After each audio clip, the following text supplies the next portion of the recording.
வணக்கம் மக்களே. நாம் இப்போ இருக்கிறது எங்கேன்னு பார்த்தீங்கன்னா வட்டமலை, திருப்பூர், காங்கேயம் தாலுக்காலேருந்து காங்கேயத்துலேருந்து பழனி ஒரு ரோட்டில் இருக்குது.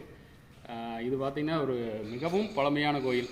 ஒரு 1500 வருஷத்துக்கு முன்னாடி கட்டின கோயில். சேர சோழ பாண்டியர்கள் அந்த காலத்தில் கட்டினது.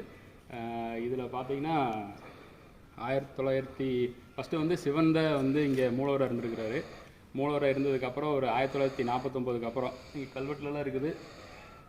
சிவன், விஷ்ணு, ராமர் எல்லாருமே இதில் இருக்கிறாங்க. அதாவது சைவம் வைணவம் என்ற அந்த பாகுபாடெல்லாம் எல்லாம் ஒற்றுமையாக இருந்திருக்கிறாங்க அப்படிங்கிறது மாதிரியெல்லாம் இருக்குது.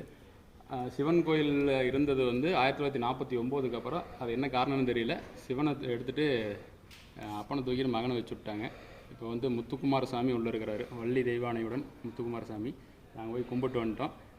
கோயில் வந்து இந்த கோயிலில் தான் அது என்ன படம் எடுத்தாங்க, சரத்குமார் ஒரு படம் எடுத்தாங்க. அப்புறம் சென்னை எக்ஸ்பிரஸ் அந்த தீபிகா படுகோனை வந்து ஷாருக்கான் தூக்கிட்டு வர படி அங்கே வீடியோவில் போடுறோம். அதெல்லாம் இப்போ இங்கே தான் எடுத்துருக்குறாங்க. நிறைய படம் இங்கே எடுத்துருக்குறாங்க. ஏன்னா இங்கே வந்து பார்த்திங்கன்னா ஆள் நடமாட்டமே இருக்காது. அதனால் வந்து இங்கே ஷூட்டிங் எடுக்கிறதுக்கு நல்ல ஒரு ஏரியா அப்படிங்கிறதுனால இங்கே எடுத்துருக்குறாங்க. ஏகப்பட்ட சிறப்புகள் கொண்ட மிகவும் தொன்மையான கோயில். முக்கியமான இது என்னென்னா, இது வந்து மேற்கு பார்த்து இருக்குது. கேரளாவை நோக்கியுள்ள ஸ்தலங்களில் பழனிக்கு அப்புறம் இதுக்கப்புறம் பழனிக்கு அப்புறம் எதான்னு தெரியல.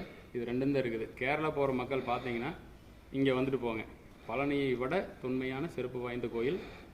கண்டிப்பாக நல்லதே நடக்கும். நன்றி.